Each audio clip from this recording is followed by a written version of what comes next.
so overwhelmed, like preparing their food, and then I prepare my food and my husband's food, so like that. And what else would be the challenge? I think that, yeah, the motivation, but I feel like the motivation is when I scale it, it always has to be like greater. I'm always motivated rather than feeling lost or like I don't want this anymore. So it is always like 60 to 80%.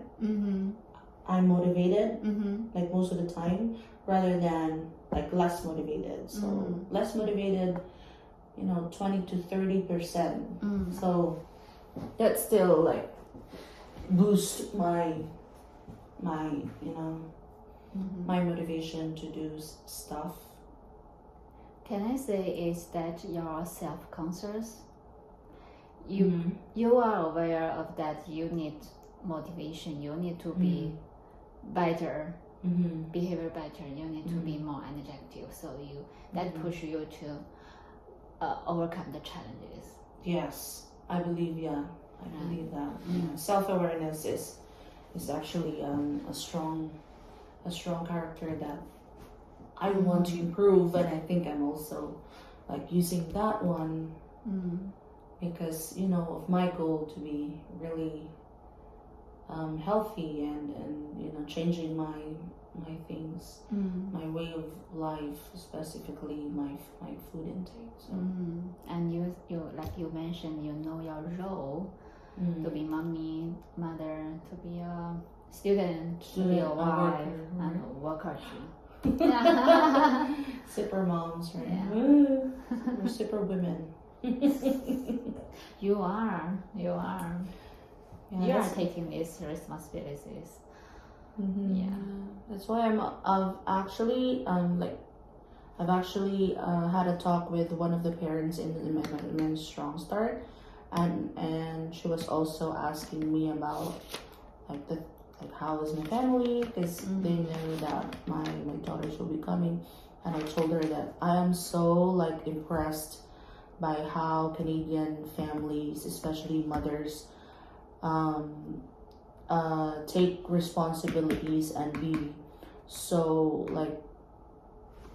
kept or something, because they don't have most of them do not have an extended family or better support, just compared to us Asians, specifically in our country. You have a lot of support system, but here, as what I've noticed, it's just only their basic family and no more, no extended.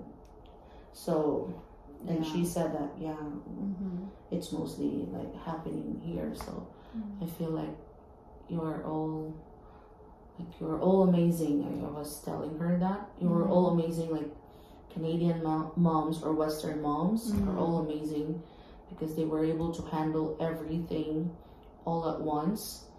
Maybe there are moments that they're barely handling it, but they're still going forward with it, right? So because I'm now experiencing it, I also have a support from my house friend and then my husband, but then it's different with my siblings and my parents. So it's a very big change.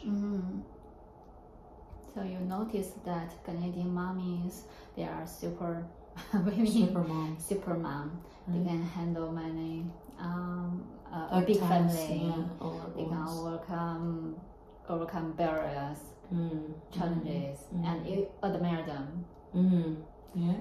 So compared with the Canadian mommy, what are you good at? What do you think about it? Well, I was just starting to be that when they arrived. So it's really it's so hard, especially with the children's big transition. So it was a big change, and a lot of adjustments happened during the first 2 weeks, because my youngest were really not really, I don't want to call it tantrums, because I saw our professors or Michelle just taught us that behavior is communication, right? And she's still finding ways how to, express her, sadness and the feeling of unfamiliarity with the place. And we've also been away with each other for 2 years, so it was a big transition for her. So I was with her all throughout those moments, but then I can only do so much. So I feel like I have also moments that I don't like what I'm seeing with her, but then it always pops up in my mind because we're actually studying that one, right? So I know where my daughter is coming from, so I am more understanding and so giving her empathy and just listening and understanding her. So just use what we learned in this course. They came in handy. So you are good at transition to calm your daughter down, to accept their behaviors which you think is not quite acceptable, but you still convince yourself to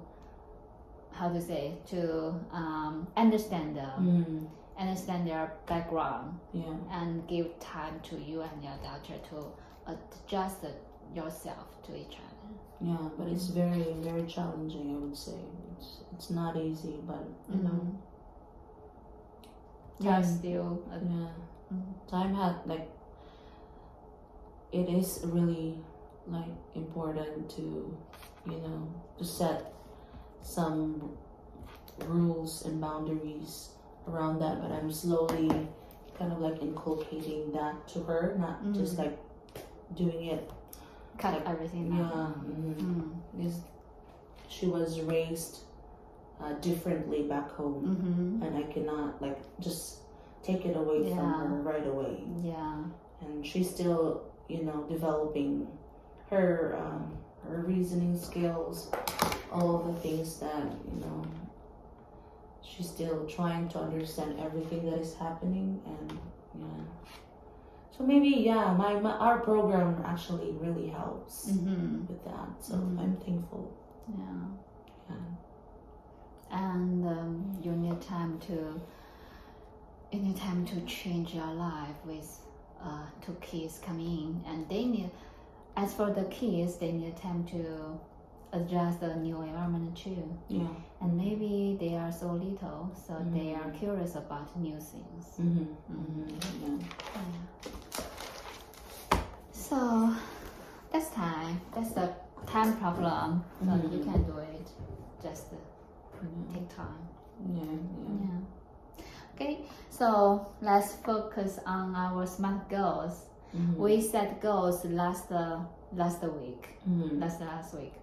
And we talk a lot about your goals in today in this session. So do you think the goals are suitable for you? Do you think they are good enough? I think so what specific goals did we set again? For I told you I'm gonna prepare it weekly during weekends, right? I think I'm still okay with that. I don't want to pressure myself with really doing it every day, because I think with work, school, and mom duties, that's too much for me if I will be able, if I will prepare it every day, because I prepare my children's food every day, because I want it to be fresh, especially in the morning. I want them to eat hot lunch, hot breakfast. So if I will insert my food preparation, I'm gonna be crazy. So so this is your the good thing of your SMART goal. You make it weekly. So think about something you want to change. Is there something you want to change of your goals? Maybe just really like be mindful and stick to my plan of like really preparing my own food, our own food, and not just buying, like resort to buying, because it's really convenient, right? Yeah, it's just there.